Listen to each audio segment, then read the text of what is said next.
Hello and welcome back to the workshop, where today we're joined by Cavalex Models to look at some very exciting models.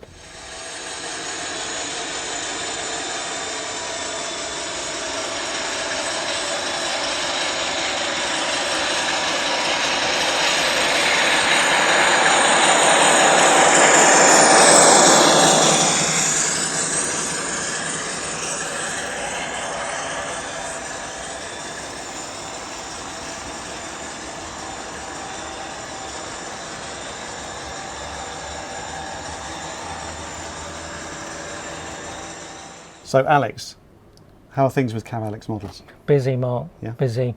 As you can see, we brought today the final pre-production samples of the Class 56, which is in production now, and then we've also brought decorated samples of our PHA, JHA, O&K box wagons, and the latest samples of our PHA, JHA Barden hoppers. It's looking very exciting with the I new can tell models by here. your face. Absolutely. And these Class 56s, you must be very, very pleased with the way they've turned out so Yes, far. over the moon. Cav and I, from day one, starting the project, we set out to produce the best Class 56 we possibly could, and as you can see from the samples, we've certainly achieved that, and we love them. Cav and I think it was back at the Rail Riders show at Crewe in June, we stood there looking at the samples, and we both just said exactly the same thing, that there's nothing we would change on them. We're happy with how they are, and looking forward to the production models turning up later in the year. So you're striving to make the best possible model of the Class 56. Talk us through some of the features that you've built into this model. So from the first moment that we decided the 56 was going to be our first locomotive, we set out really with three main elements for the project. The first being, we wanted to produce the best model we could, highly detailed, accurate Class 56 that would capture the prototype in model form to include both of the cab designs, so the original as-built Romanian cab, and then the later what we call the Doncaster style cab. And we've managed to achieve that by having four different cab types. We call them series 1, 2, 3 and 4. The first 30 that were built in Romania, then the next batch series 2 that were built in Doncaster, series 3 which was the change of the design from 56 onwards, which then incorporated series 4, which had the additional air vent on the second man side, and the last examples built at Crewe. So we feel we've achieved that. You can see by the samples here with 077 and 091 versus 023 being the Romanian example. So we feel we've achieved that. The second element was to record and replicate sound on our model for those that want sound, and the sound had to be to the same standard as the model, because we wanted to have the sound that replicates the real thing on our model to the same level, same standard as I just said. And then the third element being what we call the driver experience. We want the model to perform as best we can within the constraints of technology and the electronics as per the real thing when you drive it. And as you've seen, I think we're not far off achieving what we set out to achieve. Absolutely. They're brimming with detail. Just talk us through some of the elements of the detail that you've incorporated into these models. One of the features of the 56 is the bogie. And as you can see from the models, with each bogie having 36 separately fitted parts to give that depth and detail on the model, and that is absolutely phenomenal. The different cabs that we've included, the different mesh, the original 30 have the woven square mesh, and then the later versions have the diamond mesh, so we incorporated that on there. One thing we're really proud of is the independently driven fans. So each fan has its own motor, and they each rotate at different speeds as per the prototype. So there are a couple of the features that that we're very pleased with. On the sound front, talking about the bogie, we've incorporated what we call the bogie rattle, that characteristic rattle metally sound of the loco as it moves over the track, which sounds amazing on the model. Clearly you know Class 56s inside out. Well, we know a bit about them. So you've incorporated this detail, you've incorporated the sound functions within the models as well. What about the actual innards, if you like? What have you incorporated into the running characteristics? We are very conscious that a lot of our customers that are going to buy the 56 will be running them on prototypical trains, so HAAs, MGR trains, so we needed to have smooth slow speed running. So we've made sure that we've got a very good motor in there to give us the smooth slow speed running, and with that we decided to go early on for a floating centre axle, because what we didn't want was any uneven track. The centre axle could potentially snag, and then it would pivot on that centre axle, causing the front axle to potentially derail and come off. So we were conscious that we didn't want to have that, so we've gone for this floating centre axle. So it's all-wheel pickup, but obviously four-wheel drive. And as I'm sure you remember from our last visit, when we had 008 running around on the 36 HAAs, the four-wheel drive can certainly cope with obviously the haulage. It provides the haulage capacity, and it also gives very slow running as well with the 36 in tow. Now the sound-fitted models come with a 21-pin decoder, which you've had worked on to get to this point, haven't you, which has been developed for this model? Yes, we've been working with ESU on a new speaker that they've been developing, and our 56 is going to be the first locomotive on the UK market to incorporate that new speaker, because as I said earlier, it was very important for us to have the sound to accompany the model, because the 56 is, as we all know and love so much, has great sound, and we wanted that on our model. So talk us through some of the highlights of the sound files on board the locomotive. So what we've gone for is the locomotive will effectively be a light engine out of the box, and the marker lights, tail lights and the headlight, they're all on separate functions, so the driver can customise how they want to drive it. Then coming to, as I said earlier, some of the sound features, we've got the bogie rattle, so at slow speed it's really captured that heavy metally sound of the suspension as it goes along the track, which we're really proud of, and it really gives it a new dimension. And then within the sound files we've captured the characteristic scream of the turbo, and then the thudding of the engine, that deep throb, which is amazing. That's what we set out to achieve, to capture those three sound features of the locomotive. And you're pleased with how it's turned out now? Delighted. Yeah, I have to say, since we've got the updated sound file, which you've heard today, when we blew that to the chip and I ran it up and down on a piece of test track, and then I straight away called Cav and was playing the sounds, we were just like, this is amazing. And then to hear it today running, because this is the first time we've heard the final file on the production speaker on 091 on a layout, and it just sounds so different on a layout. It certainly sounds the business, it does. It certainly captured the prototype. We love it. So how many models are you producing in the first run?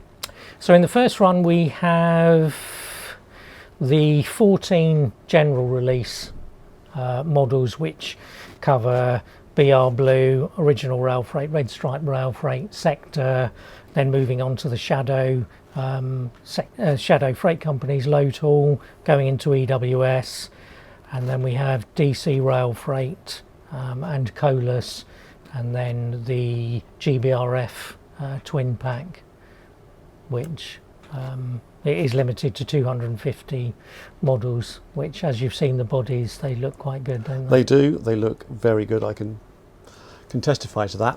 So with these models, they're available DCC ready and DCC sound fitted. That's correct, yes. If you buy a DCC ready one, how's access to the model to put your own decoder in? There is access to the decoder by the removable roof panel, which is held on by 4 magnets, so you can lift that off, or you can remove the body, which just has 4 clips, and it's very easy to remove. So you can choose whichever you feel is the better way to do it. But you don't have to remove the body. We were conscious that with all the detail on the model, we wanted people to easily be able to access the chip, and for those that are running on DC, so analog, they will be able to access the dip switches, which give them some of the functionality when it's on DC. And functions such as the fans, for example, will they work on DC as well as DCC? Yes, they will. You'll be able to operate them by the dip switch on the circuit board. So when you move the switch to on, the fans will work, and once the locomotive moves, the fans will then spin, but they will effectively only work when the model's moving, and then they'll stop when the model stops. Whereas on DCC sound, they work differently. For example, the fan number 1, as the locomotive moves away, and it's effectively simulating the engine overheating, so needs some cooling. Fan number 1 spools up first, and then if it continues to need more cooling, fan number 2 then spools up, and they spin at different speeds. They're independently driven because they each have their own motor, as per the real thing. So we've done it to simulate best we can the prototype, but obviously on DC you won't have that It's function. clear that you've gone into a lot of thought to produce these models. Yes, I mean this is probably a good opportunity to thank everyone behind the scenes that has helped us. One of which is an ex-BR driver who's managed to supply us with a lot of the BR manuals and information to help us. Like for example the fans spinning at different speeds, so we've managed to replicate that. A lot of time and effort has gone into the project because we wanted to get it right as best we could within the constraints of the manufacturing process, because obviously these models have to be manufactured under factory conditions. So it's been a learning process, but an enjoyable one. What are you most proud of with the model? I have to say, me personally, I think it's the Romanian model, because when I was a lot younger, the only model you could get at the time of 56 was the mainline model, which is still a very good model even today. But it was obviously the later Doncaster cab style. And for me, the Romanian one, because I couldn't have a model of it, you had to hack one apart and that. I think the Romanian one always, there was something always different about it, and I just look at the Romanian one and I just, wow, that is a Romanian 56. Well, we're looking forward to seeing these arrive on our shores later this year. When are you expecting them? The factory are working towards them being here towards the end of November, and they've confirmed that they're still working towards that target, and we still seem to be on schedule, so that's what, fingers crossed. Fantastic. We'll look forward to seeing those. We're going to move on to some wagons now. Now, one of the locomotives, of course, that you're doing is a construction liveried Class 56, which is appropriate. It is. For the wagons that we're about to talk about Yes. as well.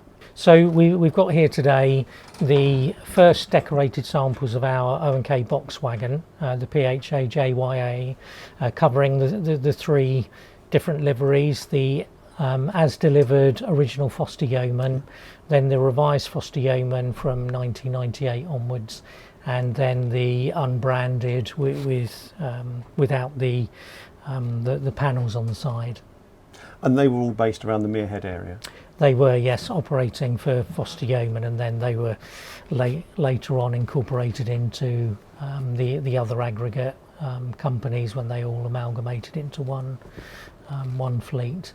So these are 00 gauge models, but they're commissioned through another retailer, aren't Yes, Ultimate Model Railways. We are going to be finalising the packs that will be available in the next couple of days. So within the next week or so, customers that are interested in ordering will be able to actually order the packs for the different liveries. Give us a few of the highlights of the wagons that you're incorporating.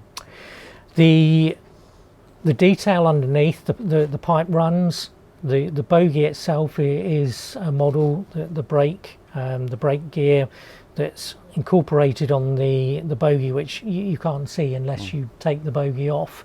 That is phenomenal. But I think for me it's the end detail with the etched walkway and steps on the end that you can see, and the fine handrails. There's just something about that I don't know, it just really does it. It really captures the heavy look of the wagons. They do look very smart, and they do have that heft about them, don't they? So you're doing outer and inner wagons? Yes.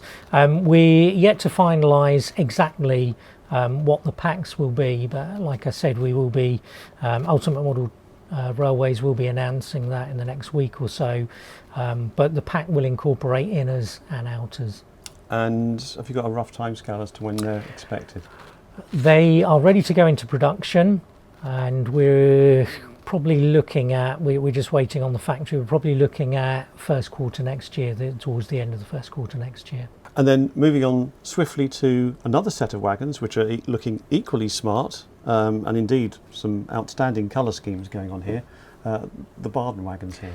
Yes, these samples arrived recently. These are the final pre-production samples, just for us to sign off ahead of production. There are a couple of colours that weren't quite right, we weren't quite happy with, so the factory have remade the samples, and we're now happy with the colours and happy with the model, and they're ready to go into production. We're just waiting a production slot in the factory for those. So for those that don't know, where do the prototypes operate?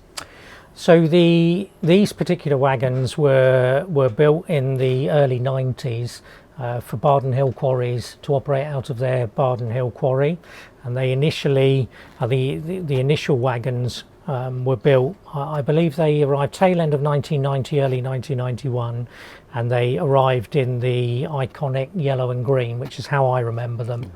And they've operated out of there since they're running into London, the southeast, and they operated all the way to Westbury as well.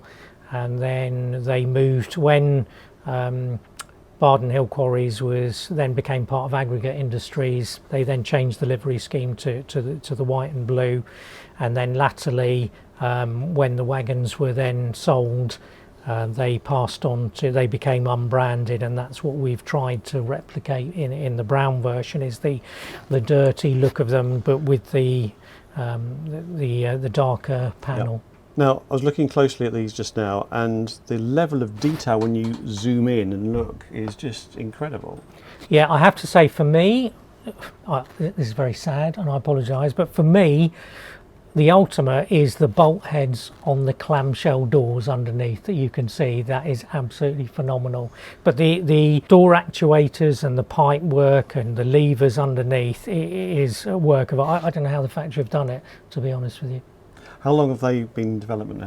Yeah, sadly, these have been delayed because of COVID, and the knock-ons, they have been knocked back, and obviously we'd like to apologise for the delay to the project, but it's been out of our control. But we'd like to reassure customers that we are working with the factory to get the project back on track. But it's been a good few years, but sadly they've taken longer than we would have hoped. But now they're ready for production. They're not too far away. And how many models are you planning to produce? So we're doing two triple packs and a single in the Barden quarries, and then the other two have a triple pack and a single. And when are you expecting them? Tail end of first quarter next year. So it's going to be a very exciting end of year and beginning of 2024. Yes, it is. As you can see, it's been a busy few months. And hopefully Father Christmas is going to bring a few goodies. But thank you for having us here today and allowing us to show you our latest models. Well, Alex, thank you so much for bringing them in today and sharing your goodies with us. Thank you. Much appreciated. Right, we're going to be joined by Cav, Engage Specialist for Cavalex Models, in a sec.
So joining me now is Cav from Cavalex. Cav, you are the self-confessed Engage enthusiast here. I'm an Engage expert? enthusiast. Well, I'm an enthusiast. Expert is the jury's out on that, I think. but yes, I model Engage myself. Now, most of the projects that you have done to date have been 00 gauge based. However, there is a brand new Engage model about to come to market, the PGA. And we have examples here today. Talk us through the project. Really. Well, the project is basically a reduction in size of our first project we ever did in 00, which was the PGAs that ran out of Mount Sorrel. From the beginning, we've always wanted to do Engage. I'm an Engage modeler. I'd love everything to be done in Engage. As a company, we always said we would do 00 and we'd make all of our 00 stuff in N. The uptake's been quite slow from retailers and whatever, but this is the first opportunity to get something out. Let people in the Engage community see what we can do, and hopefully get behind us for future projects. So how long's the PGA been in development in Engage? We initially did the Engage CADs for it way back when we did the 00 ones. It was always a sort of in tandem thing at the time. But as I say, we sort of put it out for expression of interest. Originally, it was very low in the Engage community. We were quite a new company, so understandable. They probably thought, well, we don't know what the quality's going to be like. Whether they can do the Engage, we'd barely done the 00 gauge at that stage, so it was no surprise really that people weren't really jumping on it. So it was backburnered and stayed that way for several years, and now of course the 00 gauge stuff's really taken off. People have become more interested in our models. The Engage people are saying, can we have stuff in N? And we're like, well, absolutely you can. We just need the backing from retailers and whatever to jump on that and say, yeah, we want to sell your stuff in N as well. So we were fortunate that Rails of Sheffield jumped on board and said, have you got any Engage stuff that you're planning? And we just said, well, yeah, we've got CADs done for this. And they said, fantastic, let's have a few. So talk us through some of the highlights of the model. Well, the model, it's really, really high detailed. It's basically as much as we could shrink down the levels of detail we've got on the 00 one, we've crammed that onto the end. All the underframe stuff's in there, the brake actuators, all that, so they're all on this one as well. We've got actual working kinematic couplers in Engage on a four-wheel wagon, wow, which okay. I don't think has been done before. Etched metal decks, ladders on the ends, which look really smart, and then the printing is fantastic. It's all legible, really, really small, and just looks great. Those ladders and walkways look incredibly fine. They're very, very fine, and we believe, I think they're in stainless steel. I think they're made because they're so fine, and obviously brass will be quite weak at that sort of thickness. So yeah, they are really, really good, really robust for what they are, and we're really pleased with them. So what colour schemes are you planning to do on these? We're doing the same colour schemes that we did for the 00 one. So we've got the original Redland with the grey stripe. We've got the green Redlands. We've got the white Lafarge, unbranded version that appeared later, and then the version with the black patch where they painted out the Lafarge symbol as well. So it's there's a wagon for everyone, and they'll be coming in 3 packs as well. You get 3 wagons in a pack. Yep. And when are you likely to receive them? The production run's now complete, so we're just waiting for them to be shipped over. So they will be arriving in the country imminently. And these are exclusively available through Rails of Sheffield? They are currently, yep. This first batch is a Rails exclusive. Moving forward, it may be more retailers, but currently this one is a Rails exclusive. Well, they're looking exciting. I'm looking forward to seeing those coming through. They're fantastic. Yeah, you must be really pleased. Well, I ran them recently on my burnt-on-trend layout at a show in Loughborough, and they were well received by anyone that saw them, and they gave no problem all weekend. So, and typically, how many of those would you need for a rake? It's usually around 15, I believe. There were longer flows, but 15 is the sort of minimum really you can get away with. And whereabouts are they running? They ran from Mount Sorrel and running down south to London, that kind of area. So anyone modelling sort of East Coast area and down there. So Cav, thank you so much for joining us today and showcasing your new PGA wagons. No problem, Mark. You can find out more details at the Cavalex website on all the items you've seen here today and more. And of course, all the latest news and information on Cavalex releases at our website at keymodelworld.com. And also keep an eye out in a future issue of Hornby magazine for a full interview with Cavalex models very soon. Thank you for watching, and bye for now.